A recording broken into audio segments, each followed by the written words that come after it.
but we are winning, and we have already won, and we have got this, and we are not backing down, and we are not giving in, and we will not surrender to their nightmare dystopia of digital IDs, and I am now a QR code. Get the hell out of here, I'm not a QR code. See you later, Klaus Schwab. We pulled his pants down, and we can see who he is, and it's not that impressive. So, guys, we're going to keep doing this, keep putting the pressure on. So we knew back in November these mandates were ending in March, and they're ending in March to bring in the digital ID. And if they bring in that digital ID, they not only have control of you, but they have control of your kids and the future that they may or may not have. So we got a bigger issue on hand, and it's not mandates. But I'll tell you what these truckers did, okay? Nothing to do with mandates. The bonus we got from Ottawa was the world united with us!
only one doing grocery shopping for my family because we thought there may be something serious out there.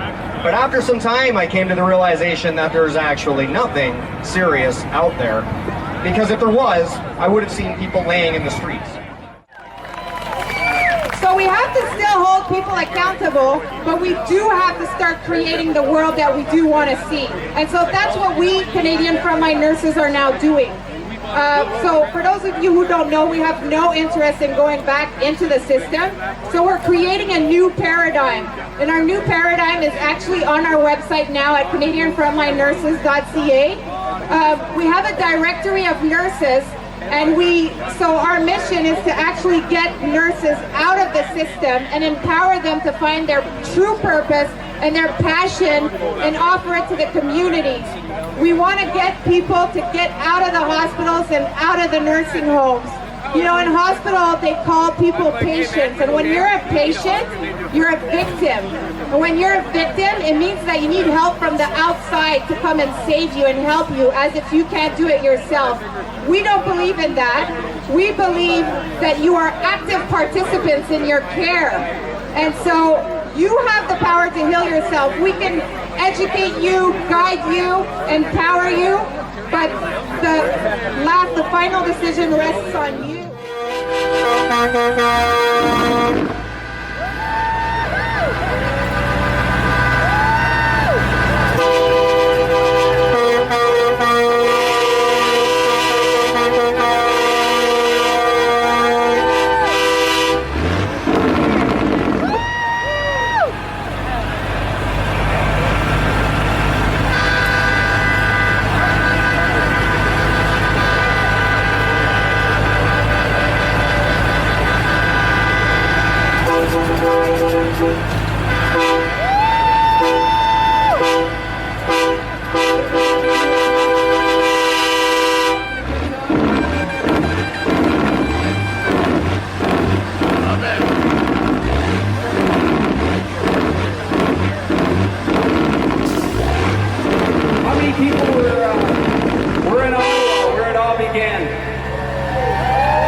Of just Canadians just from all over coming together, and man, it just touches my heart, you know, people from all walks of life, and we're all there and we're peaceful and we're just having a fantastic time.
Hello, all you monkeypox super spreaders. How's the monkeypox working for you? So I've done some research on Canadian monkeypox, and I've discovered the origin. And it's a special monkey strain, and it exists on CTV, CBC, City TV, Global News, and Barrie Today. If we believe in God's creation, we believe in truth. We're truthful. Doctors that have a deep spiritual connection are truthful and ethical doctors. Local doctor here, Dr. Crystal Litchque, Dr. Mark Trozzi, all the other doctors that are ethical have a deep foundation in God's creation. But if we believe we're hackable animals, then you can lie, you can deceive, because you don't care. You think that we're hackable humans, hackable, useless organisms. And then finally, if you believe in God's creation, you believe in righteousness, you believe there's ethics, there's truth. But if you believe we're hackable animals, you are intrinsically an evil person. I'll tell you what, this Canada, I'm growing concerned. It's not the same Canada my parents came to. They grew up in the Soviet Union, and I see this shit happening, and I don't like it. So Canada is always in our hearts, always in my mind. Cheers to you for standing up for what you believe in.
They lied to you when they told you that there was no early treatment.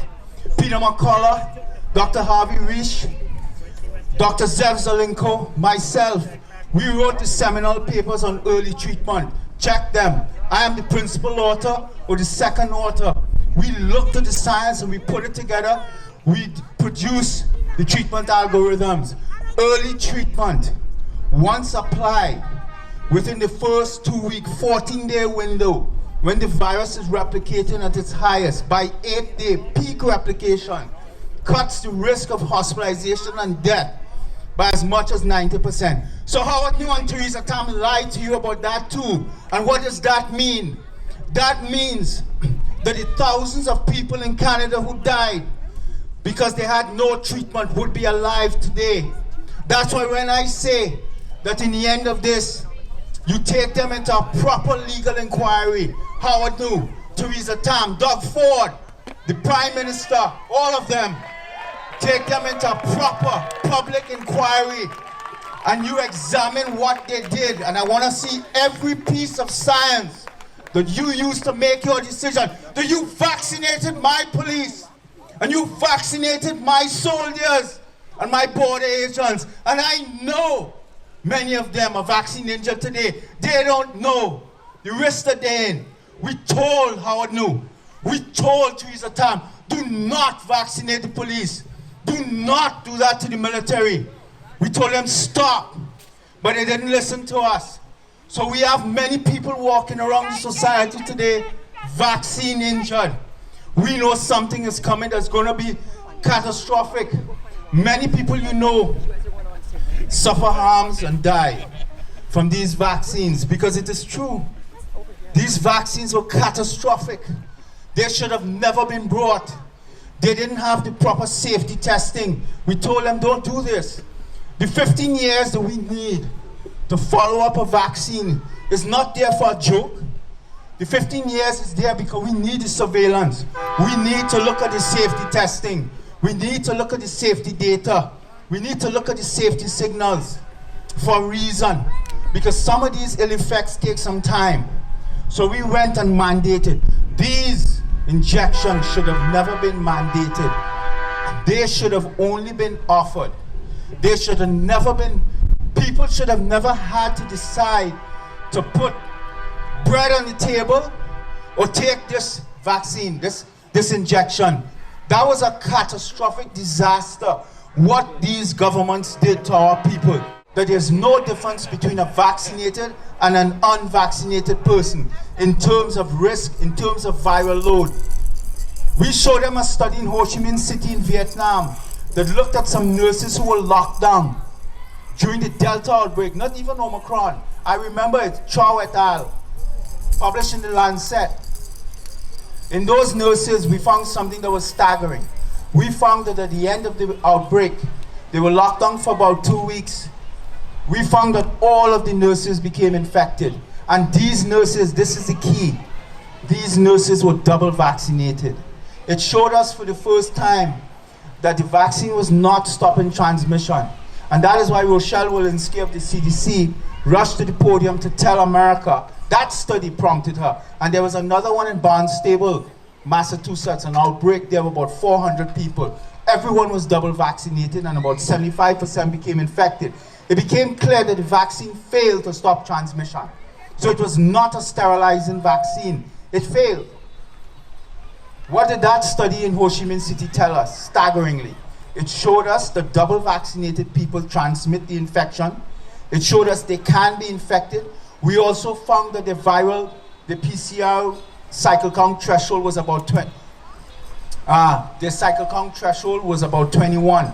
That meant that they were very infectious. When they looked at the nasopharyngeal tract, they found about 250 times viral load in a vaccinated nurse compared to an unvaccinated nurse.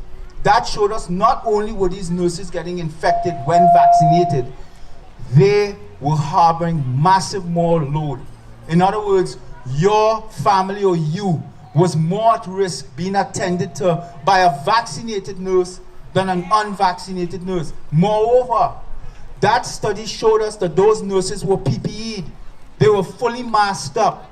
That was not a primary outcome of the study, but that's what we teased out from the study. It showed us that the masks failed. The PPE protection failed in a hospital setting. That study from Ho Chi Minh was a very, very key study. So we began to understand that these vaccines failed. Failed. There was research by Rai Mersma, by Salvatore, by Brown et al., by Chow. I could list them all for you because we study this daily. This vaccine is ineffective, does not work, does not cut transmission. If you cannot cut the chain of transmission, you cannot get to herd immunity. You cannot get to population level immunity. And the vaccines have shown us they're so ineffective, they're showing us what we call negative efficacy when you look at the data. And that means that the vaccine is driving infection in the vaccinated. So I want to end. We can talk and talk and talk, but I want to say this. I really came to talk to parents that you must spread the word. Your child has a statistical zero risk of severe outcome and death from COVID. Almost zero. We found no healthy child in the whole of the United States who've died after being COVID infected. That is very profound. And the CDC is going to try and vaccinate American children. We are going to try and stop them. Us scientists, we're not going to let them get away with this. We're going to stop them. But Health Canada and FAC and Howard No and Tam with a garbage science. And you always tell them, Dr. Alexander said, you preach junk science. What you have done to Canadians over the last 2 years was monstrous. They're going to try and vaccinate your children. This is the hill that parents must be willing to defend. This is the hill that Canadian parents must understand that their whole life, everything about them has come to this moment. Under no condition, zero, none, must you allow these people to put these vaccines in your children, your healthy children. Take them out of school. Do what you need to do as parents. Start forming lobbies and groups. These vaccines are not needed in your healthy child.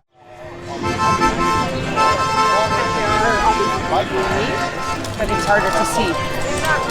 Are she serious?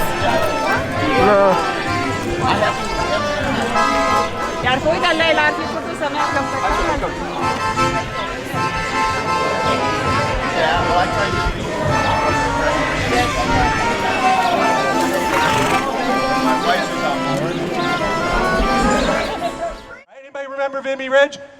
Like, probably not, but I remember it from history books. So you have 100,000 British troops all set up, ready to go.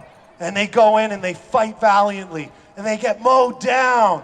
100,000 troops killed, 100,000 men fed into a meat grinder. Then the French, Vive la France! We will take the hill. We will take the hill. 80,000 troops mowed down, mowed down. But guess what? 6,500 Canadians with a couple of British stragglers and a couple of French stragglers. We took that hill! And that same spirit, even though we're not going into a meat grinder, it takes the same kind of courage, the same kind of stand up and go out of your comfort zone. So, after the election, some people were a bit sad. We didn't get a seat. Since then, we've doubled ourselves. We're up 10%. I know personally, our tribe has doubled and tripled. Look at this. Last year, we would have had 20 of us. And look around. Meet these people. These are your like-minded people. These are the people that will shovel your driveway. They'll stick up for you. These are the people that will never sell you out. If you want to know who is a good German, well, you ain't going to find him here. Nobody here is going to turn you in. They'll hide you under their floorboards. Just saying. This is your tribe. So heroes come in all shapes and forms. I'm just saying. And here's one of them. Ben, thank you so much, man. Okay, it's been killing me. It's been killing me. I died, Ben. You got to tell me. Okay. So you're in your truck and you're driving, and then you just go, "Oh my God, I'm pissed. I'm going to Ottawa." What was going through your head that snapped you out? What happened that day? Actually, it was only maybe 2 days before I left that I made up my mind that I was going to go. So, and I had a shitty day at work, and I said, no, I'm not going. Like, I told my brother-in-law he could go by himself, but I watched some YouTube and just the support that was out there, and because earlier it was, in my mind, I was like, I'm just one truck. What's one truck going to do? Make a difference, so. Hey, okay, so hold on. That's a great lesson. Great lesson. He was almost not going to go. He was going to say, oh, hey, it's just me. It's just my vote. Oh, it's just me going to the event. Oh, but it's just me. But Ben, what did just me turn into? A lot bigger than just me. So that's your reminder, guys, right? Nothing huge, amazing, epic, big is done by one person, right? It's not. It's like energy. It's like Ben inspired me, so I came up. And then maybe I inspired somebody else, and they came up. And then courage becomes contagious, eh? Hey, so are you shy? Would you like to say a few words here, or should I just quiz you out? Go ahead and quiz me. All right. Anybody got any questions? What do I ask this guy? Because he was there the whole. Okay. Tell me about Okay. Tell me the beginning, the progression, and the end. So describe the beginning. Oh my God, it was like this. In the middle, it was like that. And at the end, that picture with the pepper spray just about to hit your eyes. Take us to that moment. So the beginning was very emotional. Like the support with the people. I don't know how many of you were out on overpasses and stuff. It was just... Yeah, we were, baby. Beautiful. I showed you our video from our area. Yeah. Oh my goodness, very touching. So, and we ended up going all the way to Belleville on the first day when we headed out. And it was already dark and it was snowing like crazy. It was like a blizzard out. And there's still people out on overpasses. It's dark already and it's snowing. So it's just very, very touching.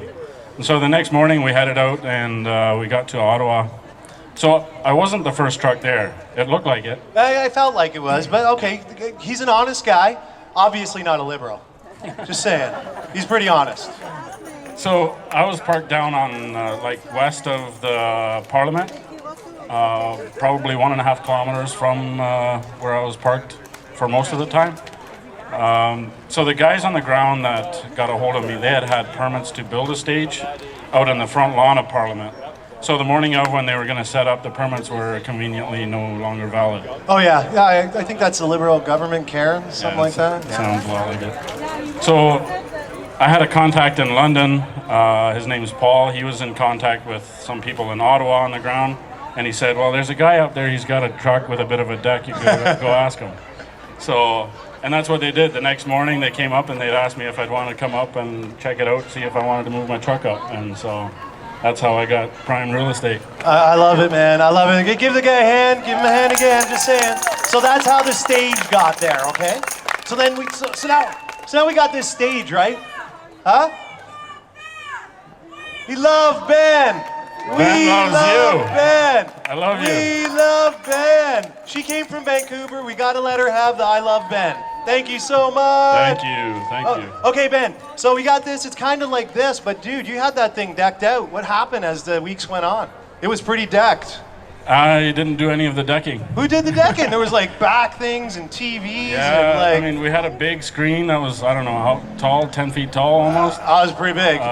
So that was all just people on the ground putting their stuff together, getting like donations and helping, somebody knew a guy who could get that to us. Sound system was always there. I had a guy on the ground, his name was Jason, he was my stage manager. He's your guy.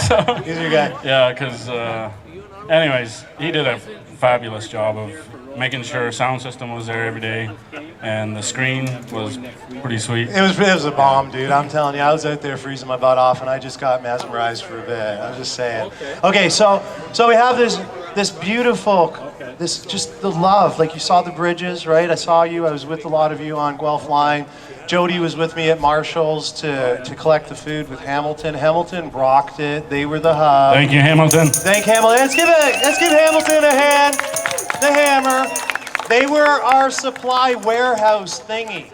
And Burlington, Oakville, and Stony Creek and surrounding areas, we had collection points. We had 2 people on my team. We had another lady, my neighbor, did it. And we collected, and we did it. So let's give a shout out to Hammer for being the depot. They ran 3-4 trips. We did. That's awesome. Okay, so we get the love going. We got the supply chains going. They're trying to steal your fuel. Starting to get kind of weird in the middle, but we fight them off. How did that go after the fuel thing? So we're up there and they're stealing fuel. Like, how did you feel? What was the word on the street? And then what happened? I mean, the first time I needed fuel, that was before they had shut it down. So I had a full tank when they kind of shut it down. So it was good to go for a while. But I know the fuel thing was kind of a hectic thing. Nobody knew who needed fuel because we were just trying to figure out as we go. And but some kid came up to me, and I only got my fuel from one kid. No way. He had a backpack, like a tent backpack, so it was a big one. Oh, He yeah. had like this, probably a jerry can that big, a steel one. Holy man. That he would stick in there, and he borrowed a car from a buddy to go grab fuel. Wow. And every day he'd bring me a couple of those, and I always had fuel. Just a young kid. I think his name was Chris or something. Chris? Hey, all you youngins here, I got a little bit of, I was kind of getting worried that we're getting a little woke and the brainwashing got a little deep in school. But I saw some beautiful young men up there, young ladies. Hey? Guess what? You can make a difference. Did you just hear his story? 17-year-old guy running some fuel, keeping it going. Every single person here, every person here helped in some way. That's what uniting is. That's what Canada is. That's what I'm so proud of Ben, man, and people like that. Hey, but then it got ugly. It got ugly, Ben. Dude, tell me about it. What happened that last day? I saw that picture. Looked pretty bad. Jody's like all like freaking out, and they're shoving milk in her eyes. CJ got his finger all mangled. Like, what happened? What was going on? Well, first of all, it was a lot more beautiful for a lot longer than it was ugly. So it was just the most beautiful thing I've ever experienced for most of the time. But yeah, it did get ugly, but it was worth it. Hey, would you do it again? I take a shot of pepper spray. You take a shot of pepper spray again? Hey? You're a tough guy, man. You must be a trucker. Hey, let's just say, God bless our truckers! God bless our roofers! Jury's out on some doctors. We got some good ones. But you know what? Thank you so much, Ben. Thank you, man. Oh, I love this guy. What do you say? Give him a hand. Give him a hand. Fighting for what we believe is the right word rights despite tremendous opposition. That to me shows what age, shows true courage. So thank you for coming and bringing the most treasured thing, your family. So the last 3 years has been a time where I've lost the most faith and felt the most injustice. Because we will never give up. We will never give up. Never! Never give up. We will never give up. I'm telling you. Woo! That's how passionate I am. And I want to see more people rise up. Yeah. Too many lions are sleeping. You really have to focus on your kids. You really have to listen to them. And children, really listen to your parents too. Because if it wasn't for my dad, I wouldn't be who I am today. I wouldn't have the strong mentality I have today. I wouldn't have been able to say no to that shot. You know what I mean? And think for myself. So children, just because something, seems like, everybody's doing it, doesn't mean you have to do it too. You have your own brain. We all have our own brains, and I'm glad that I'm around so many like-minded, smart individuals today, and to be around you guys is so blessed. And our community and our family, I should say, is getting bigger and bigger. Make some noise for CJ! Thank you, I really appreciate it. Thank you so much. So, first of all, let's just give it up for this event and everybody hosting this year. Let's give it up. Good stuff, good work. What a great turnout. Beautiful day, good energy, good vibes. I'm loving this right now. So my first song, I'm gonna start it off for you guys. It's called Deep Breath, because what we have to do, guys, we need to take a deep breath. We need to relax. We just need to stay united, stay strong, stay together, and just realize that things are gonna be good. Things are getting better for us, and we're gonna win, okay? We are winning, as a matter of fact. We are winning. Let me hear some noise. Let's make some noise. Woo!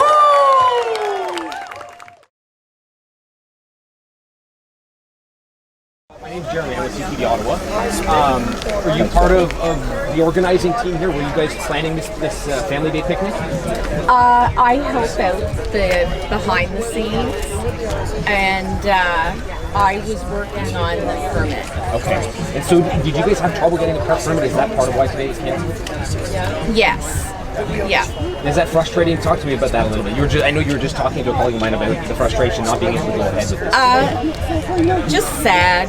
I said I'm sad for the kids because my trunk is full of bubbles, hula hoops, and it's a shame that the city, residents of Sandy Hill, the councillor of Sandy Hill, is scared of us. It's really a shame because we just wanted to be here to celebrate Canada Day and to have fun with kids for like a few hours. For those who didn't know what today was about, can you just give us a quick? It's Canada Day, right? But it was a family day, right? Like, what did you guys have planned for today? Well, it was going to be different little kids games, traditional kids games, and just families having a picnic and enjoying themselves. So I don't know. I don't understand what's so scary about that. Do you know if yesterday's events on at the War Memorial played a role at all in cancellations? We saw that some of the organizing groups had kind of mentioned yesterday's arrests and that kind of thing. There will be official statements. I do not represent any one single group. I will help out, but you would really need to question those groups. You know, I can just say what I experienced applying for the permit. That's all I can comment on. Right. And so your main role was to get the permit, and you were kind of handling the fun activities for the kids, right? Yes. For the kids, and it's just really sad that so many of us, we do want peace and unity, and it's just sad. So despite the official event being canceled, you came just to kind of inform people that maybe showed up? Yeah, to inform people, to tell them that it's not going to happen. That's it. So, have there been a lot of people that have stopped by disappointed so far, or? Yeah, and everyone's just sad. I would say no one picture would be painted, people upset or whatever, but we're sad. Do you think the association with some of the groups that are organizing this, Veterans for Freedom, Police on Guard, I think was one of the other ones, Police on Guard for the, do you think maybe residents and some people, because of who was associated with organizing it, perceived it as more of a protest than what it was, like you're saying, a family fun day? Well, that would be what you've printed and broadcast. We haven't done that. It was never about a protest. It was just a time to gather, and that was really driven by the media using those words, and it never was. So, and our reporting yesterday was that it was a peaceful protest that was very non-destructive, like they had planned, like they said it was going to be, until there were some arrests after. But even then, there were 4 arrests and there were thousands of people there. So I think it was still, as the organizers planned and said it would be, a pretty just non-disruptive. But I mean, seriously, do I look threatening? Am I a bigot? Am I, racist? I mean, do you see what's on my necklace? So. Okay, well, thank you for taking the time. I appreciate it. Well, I hope that you will remember what I'm saying. Thank you. Thanks for the time. Have a good one. Yeah. You'll have the leftists and us, the common sense. Because what we are doing, it's a common sense revolution. And I know that the future for us may be a little bit more difficult. We have skyrocketing inflation. We will maybe have a recession. All that because of the bad socialist policies imposed by the Trudeau government with the help of the official opposition that didn't oppose. They voted for all these draconian restrictions. They were not there when we needed them. But we were there, and we will always be there. It was not popular to speak about freedom 2 years ago. but they did rallies all across the country speaking about freedom, and people, not people, establishment, other politicians, and also the mainstream media call us and call them racist, xenophobe, and all these names because they were afraid of the truth. And we are winning that battle. Now it's more popular to speak about freedom. You have Pierre Poilievre now, that is a freedom fighter. I want to thank him, you know. It's a little bit late, but at least he's gonna fight for freedom values. That's what he's telling us. But it's because he wants to be the leader of the Conservative Party of Canada, and if you want to be the leader of the Conservative Party of Canada, you must speak like a conservative. Like O'Toole did. O'Toole said, I'm a true blue. And what did we see after that? The real one. Same thing for Poilievre. You know, he was with us yesterday with James for half an hour, just the time to do the photo op. And we were marching with him. We did that 22K. So, what I'm telling you, we cannot trust the Conservative Party of Canada. Whoever will be the leader of that party, they will go to the left like they always did. But we will be there because we know when we speak about something and something that we believe in, that is part of our Western civilization values, we know that we will win that debate.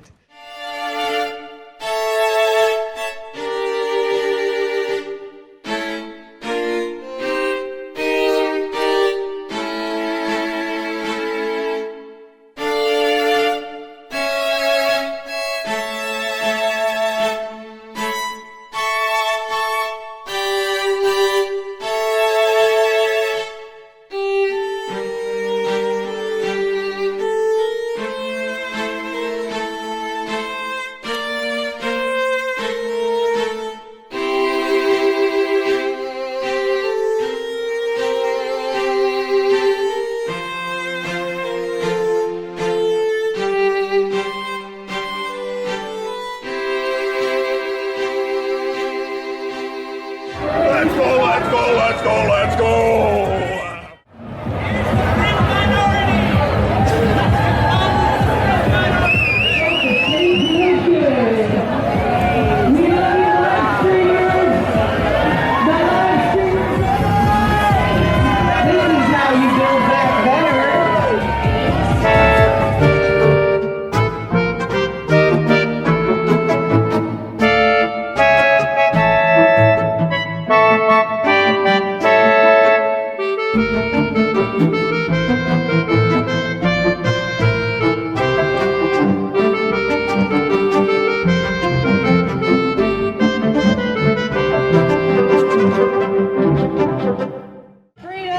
From the children's. Are you glad your mask is gone? Yes. Bye, mask. Yeah. Bye, mask. Get the masks off the children. You will never do that to them again.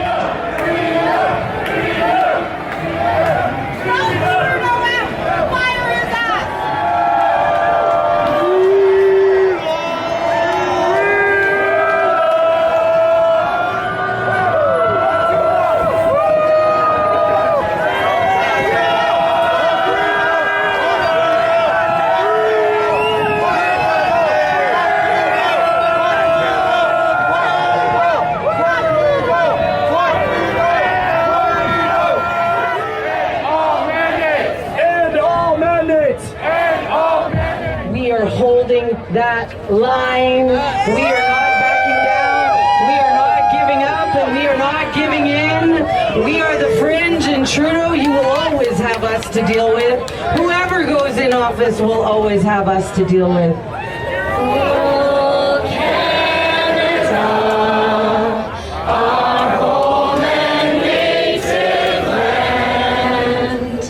True patriot love.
Oh, Canada.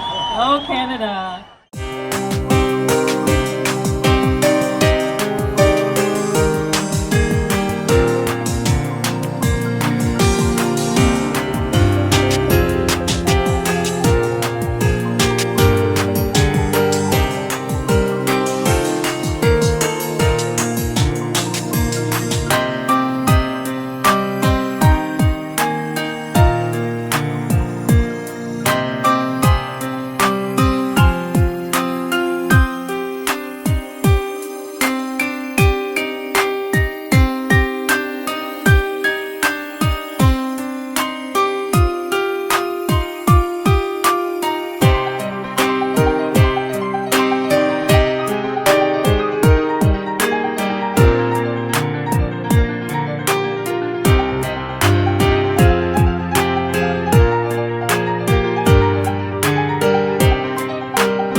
Not know me, my name is Walter Hoffman. I marched with James Top from Sudbury, 500 kilometers down to Ottawa. Difference being that he was 55 years old, I'm 70. I started training, I knocked off 1,200 kilometers in training, just walking back and forth every day. I had no personal coach, just God put it in my heart and said, Walter, you go march up there with Sudbury, from Sudbury to Ottawa with James, and just do it.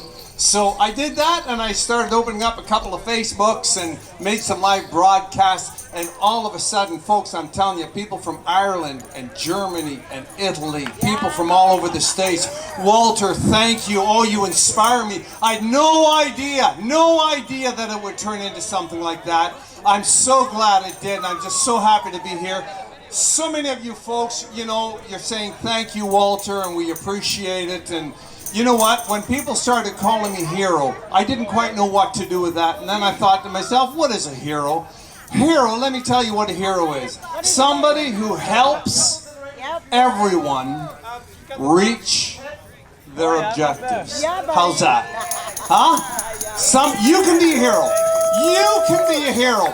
Help everyone reach their objectives, and that's what this is about. We're here to help you reach your objectives. And I want to share something with you here. When things go wrong, as they sometimes will, when the road you're trudging seems all uphill, when the funds are low and the debts are high and you want to smile, but you have to sigh, when care is pressing you down a bit, listen, rest if you must, but don't you quit.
He's coming right in here, eh?